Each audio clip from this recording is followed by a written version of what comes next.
विचारांची जडणघडण. नमस्कार. आपल्यापैकी अनेकांना सकारात्मक विचाराचं महत्त्व माहीत असेल, पण त्याबद्दल इतरांनी समजावून सांगण्याचा प्रयत्न केला तर आपण त्याकडे दुर्लक्ष करतो. आपल्याला तो उगाचच दिलेला उपदेश वाटतो, कारण असं मार्गदर्शन बऱ्याचदा फक्त तू सकारात्मक विचार कर इथपर्यंतच मर्यादित असतं. सकारात्मक विचार कसा करायचा हे मात्र कुणीही सांगत नाही. मुळात आपणही कुणाला तसं विचारत नाही किंवा त्याचा गांभीर्याने विचार करत नाही. सकारात्मकता अंगीकारण्यासाठी सिद्ध आणि प्रभावी असं मार्गदर्शक सराव करण्याची गरज आहे. म्हणूनच आता आपण आपल्या विचारांची जडणघडण कशी करायची यासाठी काही तंत्रशुद्ध पद्धती समजावून घेऊयात. या पद्धतींचा तुम्ही दैनंदिन जीवनात कसा वापर करायचा हे सुद्धा तुम्हाला या सत्रात समजेल. परंतु त्याचा कायमचा अवलंब केलात तरच तुम्हाला हा तुमचा दृष्टिकोन सकारात्मक बनवता येईल. सकारात्मकता ही एक मानसिक आणि भावनिक वृत्ती आहे, जी तुमच्या जीवनाच्या उज्ज्वल बाजूवर लक्ष केंद्रित करते आणि सकारात्मक परिणामांची अपेक्षा सुद्धा करते. येणाऱ्या प्रत्येक आव्हानाला सकारात्मकतेने बघणे आणि सकारात्मक परिणामांची इच्छा बाळगणे म्हणजेच सकारात्मक विचारसरणी.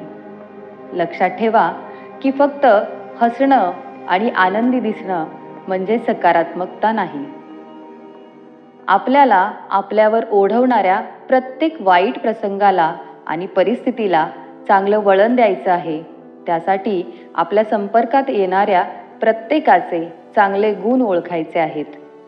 स्वतःच्या क्षमतेत सकारात्मक बदल घडवायचे आहेत आणि प्रत्येक परिस्थितीत आणि प्रसंगात स्वतःला सकारात्मक विचारांची सवय लावायची आहे.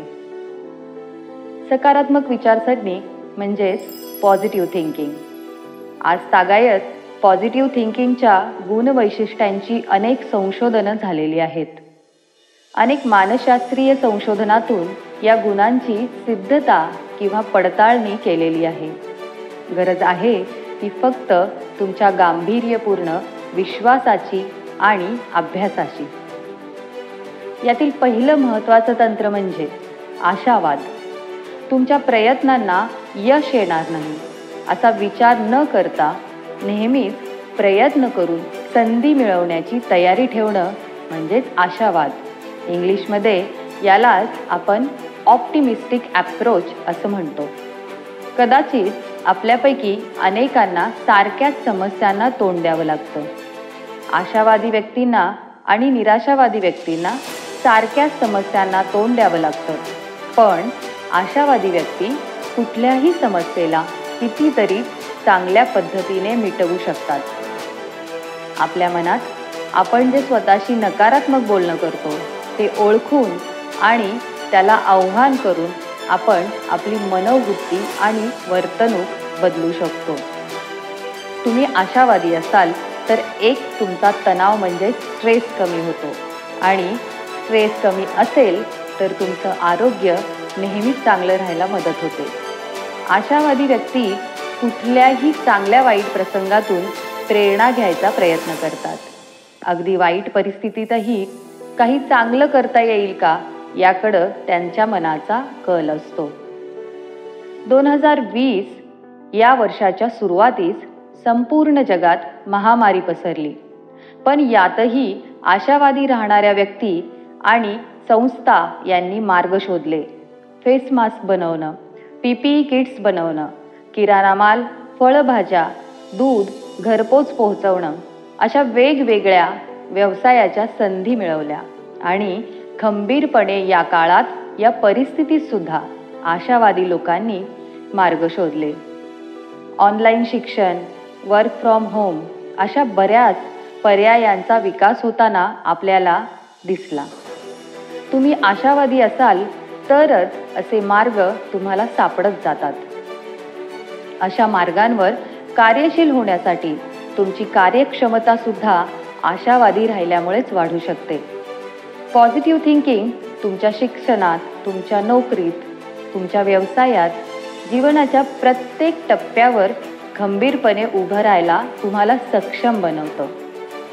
आपण एखाद्या गोष्टीकडे कशा दृष्टिकोनातून बघतो आणि ती गोष्ट कशी समजावून घेतो यावर आपली आशा किंवा निराशा अवलंबून असते.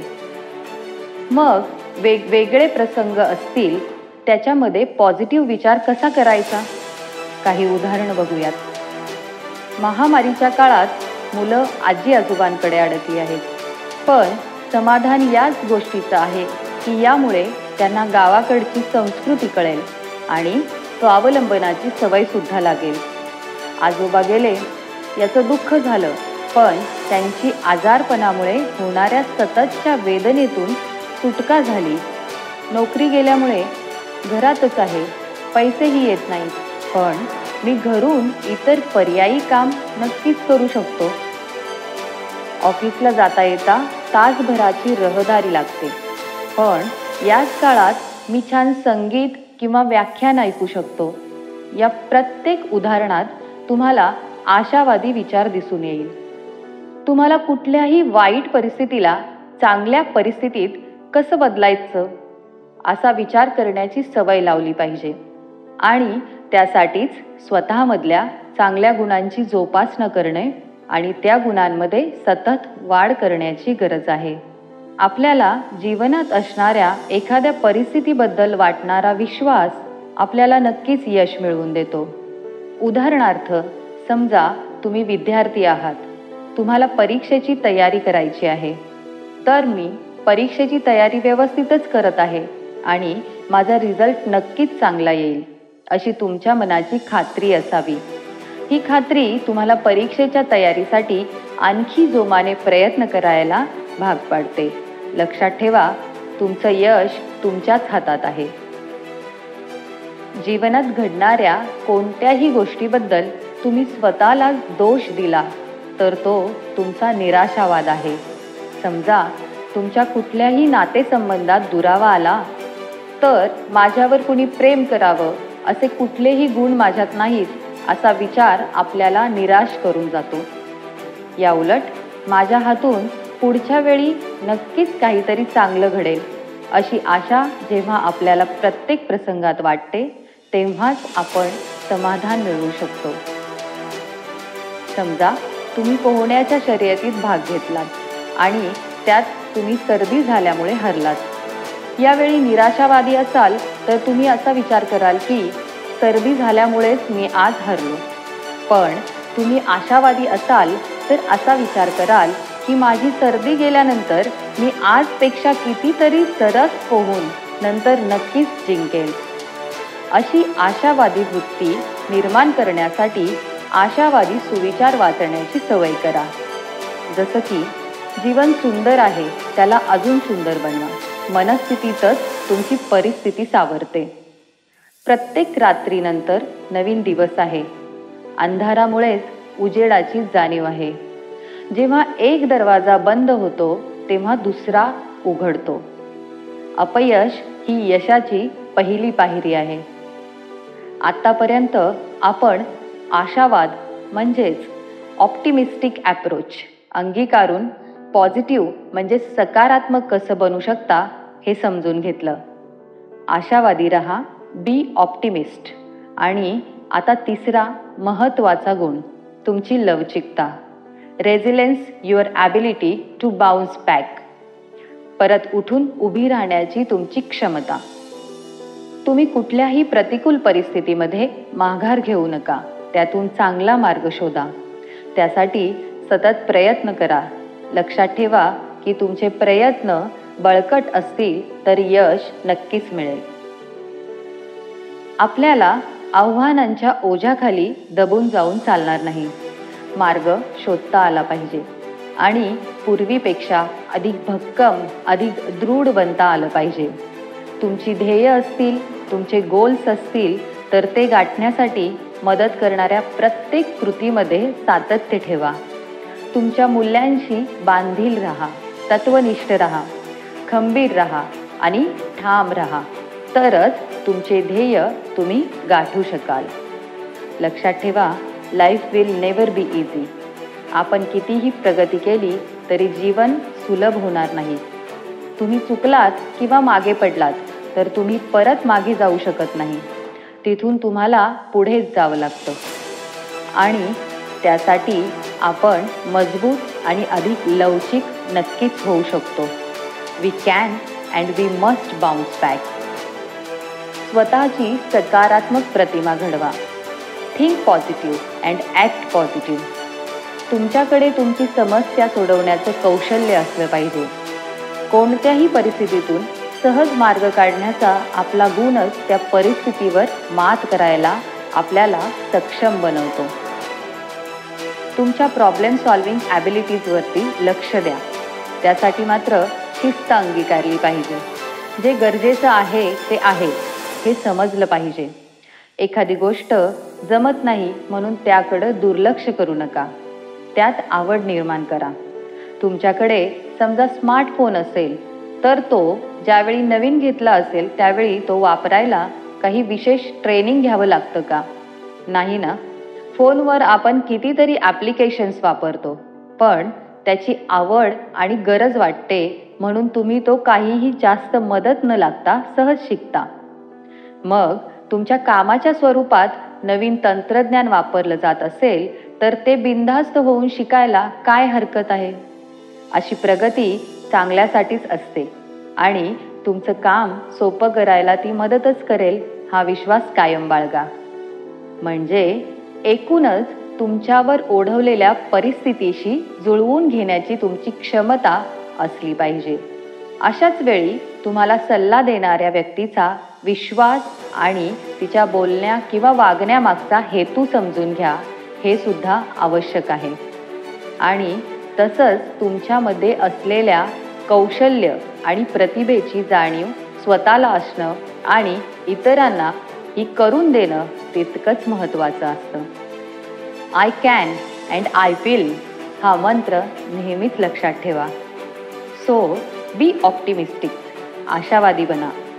Accept the reality. परिस्थितीचा स्वीकार करा. Bounce back with resilience. परिस्थितीनुसार सक्षम बना. आणि हे सगळं शक्य आहे जर तुमच्यात हा चौथा गुण असेल. प्रत्येक चांगल्या गोष्टीचं कौतुक करा. कृतज्ञता बाळगा. A sense of gratitude will change your attitude. तुमच्या आयुष्यातील प्रत्येक चांगल्या गोष्टींचं सतत सक्रियपणे कौतुक करायला सुरुवात करा. इतरांच्या कृतीतून तुम्हाला काहीही फायदा झाला तर त्याचे ऋणी आहात म्हणून त्यांचे आभार मानण्याची सवय लावा.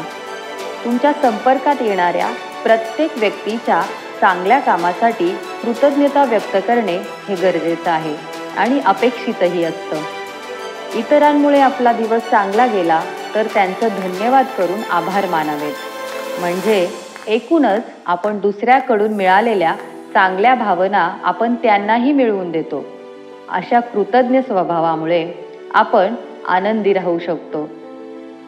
कृतज्ञता तुमच्या मित्रांना, सहकाऱ्यांना, नातेवाईकांना, तुमच्या क्लायंट्सना त्यांच्या चांगुलपणाचे आभार व्यक्त केल्यामुळे तुमचे नवीन संबंध जुळतात आणि ते टिकतात सुद्धा. जर तुम्हाला इतरांच्या प्रगतीचा आनंद वाटला तर तुमची स्वार्थाची किंवा उदासीनतेची भावनाही कमी होते. तुम्हाला इतरांबद्दल सहानुभूती वाटली, कृतज्ञता वाटली तर तुमची संवेदनशीलता वाढून तुमची तिरस्कारी भावना कमी होईल. तुम्ही इतरांशी तुलना करत नाही आणि त्यामुळे तुमचे इतरांशी व्यावहारिक पद्धतीने वागणे होईल. बी प्रॅक्टिकल. तुमच्या कृतज्ञ स्वभावामुळे मन आनंदी राहून तुम्हाला निश्चिंत झोप लागू शकते. तुम्ही इतर लोकांच्या कर्तृत्वाची प्रशंसा केली तर तुमचाच स्वाभिमान वाढेल. Be respectful and get respect. आदर ठेवा आणि आदर मिळवा. यामुळे तुमचंच मानसिक सामर्थ्य वाढेल आणि तणावग्रस्त परिस्थितीतून परत येण्यास मदत होईल. कृतज्ञता बाळगणं, आभार व्यक्त करणं, धन्यवाद करणं, कौतुक करणं ही सवय तुमच्या जीवनावर सकारात्मक प्रभाव टाकेल. पण हे सहज शक्य नाही. म्हणून यासाठी अतिशय उपयुक्त असे 10 प्रकारचे सराव आपण बघूयात. सराव क्रमांक 1. पहिल्या सरावात तुम्ही दररोज डायरी लिहिण्याची सवय लावू शकता. या डायरीमध्ये तुम्ही ज्या गोष्टींसाठी कृतज्ञ आहात त्या दररोज लिहून ठेवण्याचा सराव करू शकता. यामुळे दररोज लिहिलेल्या चांगल्या गोष्टींच्या नोंदींचा संग्रह होत राहील आणि नेहमी त्यांचा उजाळा करताना तुमचे लक्ष जीवनातील चांगल्याच गोष्टींकडे केंद्रित होत जाईल. कृतज्ञतेची डायरी लिहिताना तुम्ही आनंदी असणं महत्त्वाचं आहे. त्यामुळे रोजच्या रोज शक्य नसेल तर आठवड्यातून एकदा किंवा दोनदा तरी तुम्ही डायरी लिहिण्याची सवय करा. या सरावामुळे तुमची विचारसरणी चांगली होईल. नेहमीच्या चांगल्या विचारांमुळे तुम्हाला चांगली झोपही लागेल. समाधानी वृत्ती निर्माण होईल आणि मानसिक सौख्यामुळे तुमचे आरोग्यही स्वस्थ राहील. तुम्ही दररोज डायरीसाठी अगदी थोडा वेळ जरी काढला तर काही दिवसानंतर याची तुम्हाला नक्कीच सवय होईल. ही तुमच्याच हिताची गोष्ट आहे. यामुळं या सरावाची इतर दैनंदिन कामासारखी सवय लावा. सराव क्रमांक 2. 1 पारदर्शक बरणी घ्या, ट्रान्सपरंट जार, आणि ज्या गोष्टींसाठी तुम्ही कृतज्ञ आहात त्या गोष्टी नियमितपणे वेगवेगळ्या कलरच्या चिठ्ठ्यांवरती लिहा. त्या चिठ्ठ्या बरणीमध्ये टाका. ही बरणी जसजशी काही दिवसात भरेल तसतशी ही वेगवेगळी कारणं तुमच्या आयुष्यात सकारात्मक विचार निर्माण करतील. आता सराव क्रमांक 3. कृतज्ञतेचा दगड, ग्रॅटिट्यूड रॉक. तुम्हाला हे थोडं बालिशपणाचं वाटेल, पण तुम्ही नियमितपणे आपल्याबरोबर एखादा छोटासा दगड ठेवा किंवा एखादी प्रतिकात्मक वस्तू ठेवा, जसं की तुमचं ब्रेसलेट, पेन किंवा एखादं की चेन. त्या वस्तूवर लक्ष केंद्रित करून तुम्हाला वेळोवेळी ज्या गोष्टींची कृतज्ञता वाटते त्याचा विचार करा. तुम्हाला जाणवेल की काही दिवसांनी तुमचे त्या वस्तूशी एक प्रकारचं नातं बनलंय. मग ज्यावेळी तुम्ही त्या वस्तूंकडे लक्ष द्याल त्यावेळी तुम्हाला या सगळ्या प्रसंगांची आठवण होईल. अशा अनुभवांमुळे तुम्ही कायम सकारात्मकतेकडेच वाटचाल कराल. सराव क्रमांक 4. कृतज्ञतेचे झाड, ग्रॅटिट्यूड ट्री. हा सराव लहान मुलांना जास्त उपयोगी ठरू शकतो, पण तुम्हाला जर लहान मुलांसारख्या गमतीदार गोष्टी बनवायला आवडत असतील तर हा उपाय तुम्हीही करून बघू शकता. निरनिराळ्या कलरचे पेपर घेऊन झाडांच्या पानांसारखे त्यांना कट करून तारखेसाठी फांद्या बनवा आणि एका कुंडीत तारेच्या फांद्यांवर कृतज्ञतेचा मेसेज असणारी ही पानं लावत चला. जसजसे हे झाड भरपूर पानांनी शोभित होईल तसतसे या झाडाकडे बघून तुमचा उत्साह वाढत जाईल. आता सराव क्रमांक 5. कृतज्ञतेचा बॉक्स, ग्रॅटिट्यूड बॉक्स. तुम्हाला एखाद्या विशिष्ट व्यक्तीचे आभार मानायचे असतील तर या बॉक्समध्ये त्या व्यक्तीबद्दलच्या कृतज्ञतेचे मेसेज लिहून टाका. हा बॉक्स त्या व्यक्तीच्या वाढदिवसाच्या दिवशी किंवा इतर कुठल्याही विशेष प्रसंगी तुम्ही त्यांना गिफ्ट करू शकता. अशा गिफ्टिंगमुळे त्या व्यक्तीशी तुमचं असणारं नातं अधिक बळकट होईल. एकमेकांबद्दलचा रिस्पेक्ट वाढेल. अशा महत्त्वाच्या नात्यांमध्ये आपुलकी निर्माण होऊ शकते. सराव क्रमांक 6. आत्तापर्यंत सांगितलेले सराव करण्यासाठी मी काही वाक्य सांगते, ज्या वाक्यांचा उपयोग तुम्हाला तुमचे कृतज्ञतेचे मेसेज लिहिताना होईल. या वाक्यांची यादी तुमच्या समोर राहील अशा ठिकाणी लावू शकता, जसे की तुमची लॅपटॉपची स्क्रीन किंवा नेहमीची बसायची जागा, किंवा ही लिस्ट डायरीत लिहून तुमच्या सोबत तुम्ही ठेवू शकता. मी ही वाक्य सांगते तशी लिहून घेतली तर बरं होईल. तुम्हाला ती स्क्रीनवर सुद्धा दिसतील. वाक्य पहिलं, मी ऐकलेल्या 3 गोष्टींसाठी मी कृतज्ञ आहे. वाक्य दुसरं, मी पाहत असलेल्या 3 गोष्टींसाठी मी कृतज्ञ आहे. वाक्य तिसरं, मी वास घेतलेल्या 3 गोष्टींसाठी मी कृतज्ञ आहे. वाक्य चौथं, मी स्पर्श केलेल्या आणि मला जाणवलेल्या 3 गोष्टींबद्दल मी कृतज्ञ आहे. वाक्य क्रमांक 5, मला आवडलेल्या या 3 गोष्टींसाठी मी कृतज्ञ आहे. वाक्य 6, या 3 मित्रांबद्दल मी कृतज्ञ आहे. वाक्य क्रमांक 7, मी या 3 शिक्षकांचे आभारी आहे. वाक्य 8, या 3 कुटुंब सदस्यांसाठी मी कृतज्ञ आहे. वाक्य 9, माझ्या घरात घडलेल्या या 3 गोष्टींसाठी मी कृतज्ञ आहे. वाक्य क्रमांक 10, माझ्याकडे असलेल्या या 3 गोष्टींसाठी मी कृतज्ञ आहे. कृतज्ञतेची अशी कितीतरी उदाहरणं सांगता येतील. तुम्हाला लक्षात येईल की कृतज्ञतेची अशी कितीतरी उदाहरणं आपण सांगू शकतो. आता सराव क्रमांक 7, कृतज्ञतेची सैर म्हणजेच ग्रॅटिट्यूड ॲम्बल. हा सराव करायला खूपच सोपा आहे. तुम्ही सकाळी किंवा संध्याकाळी एखाद्या आजूबाजूच्या बागेत किंवा रस्त्यावर नेहमी फेरफटका मारायला जात असाल तर यावेळी दिवसभरातील कृतज्ञतेच्या प्रसंगांवरती चिंतन करा, थोडा विचार करा. त्यामुळे दररोज नकळत तुमच्या मनावर आणि शरीरावर सकारात्मक प्रभाव पडतील.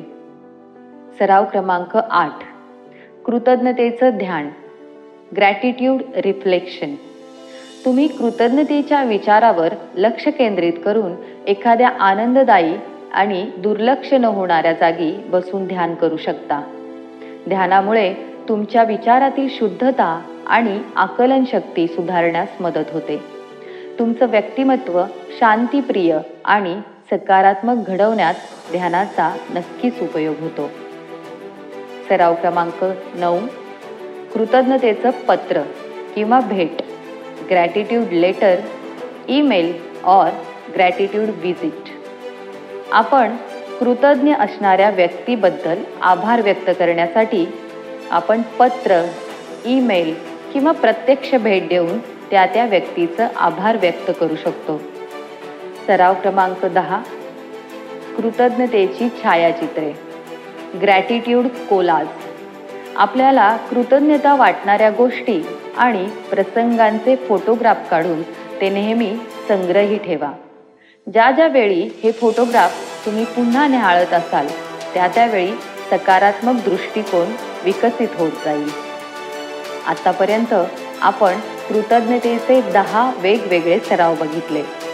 या सर्वांमुळे तुमचा दृष्टिकोन सुधारेल, तुमचे नातेसंबंध सुधारतील आणि जीवनात दिवसेंदिवस अधिक सकारात्मक बनण्यासाठी आणि सकारात्मक राहण्यासाठी त्याचा नक्कीच उपयोग होईल असा मला आत्मविश्वास आहे.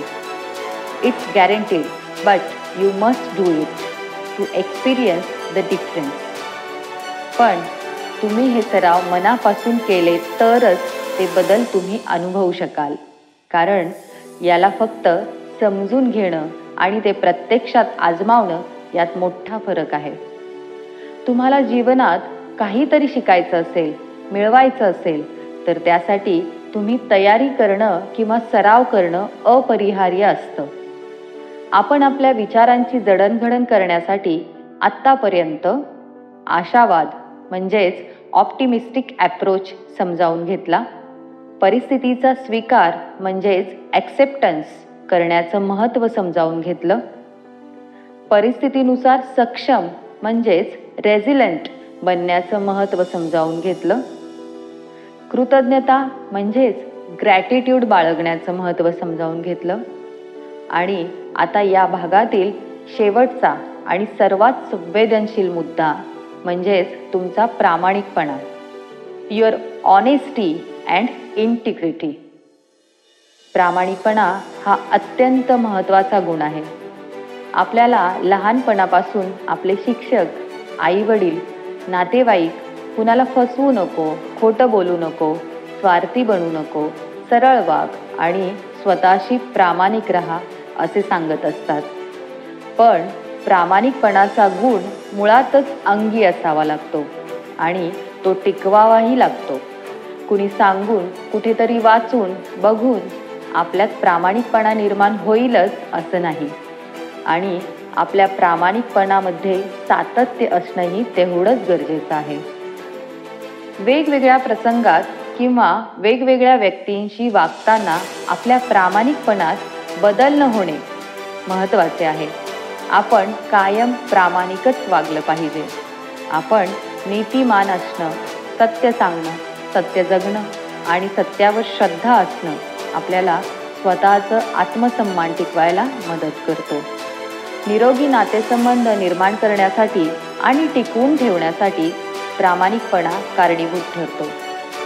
जर तुम्ही खरं सांगत असाल तर तुम्हाला काहीही लक्षात ठेवायची गरज लागत नाही. तुम्ही प्रामाणिक असाल तर मुळातच तुम्हाला चुकीच्या वागण्यामुळे येणाऱ्या समस्या कमी निर्माण होतील. जीवनात सुखी आणि समाधानी होण्यासाठी यश, पैसा आणि प्रसिद्धी नाही, तर आज सांगितलेल्या या सगळ्या गुणवैशिष्ट्यांची तुम्हाला गरज आहे. आणि हे सगळे गुण अंगीकारण्याचा तुम्ही इथून पुढे खरा प्रयत्न कराल अशी मला आशा आहे. स्वतःवर विश्वास ठेवा, स्वतःमध्ये योग्य ते बदल करा आणि सकारात्मकतेनेच जगा. आयुष्य खूप सुंदर आहे, त्याला अप्रतिम बनवण्याचा प्रयत्न करा. मार्ग आनंदाचा या भागात आपण इथेच थांबूया. भेटूया पुढच्या भागात समाधानी जीवनाची पद्धत समजण्यासाठी. मनःपूर्वक शुभेच्छा.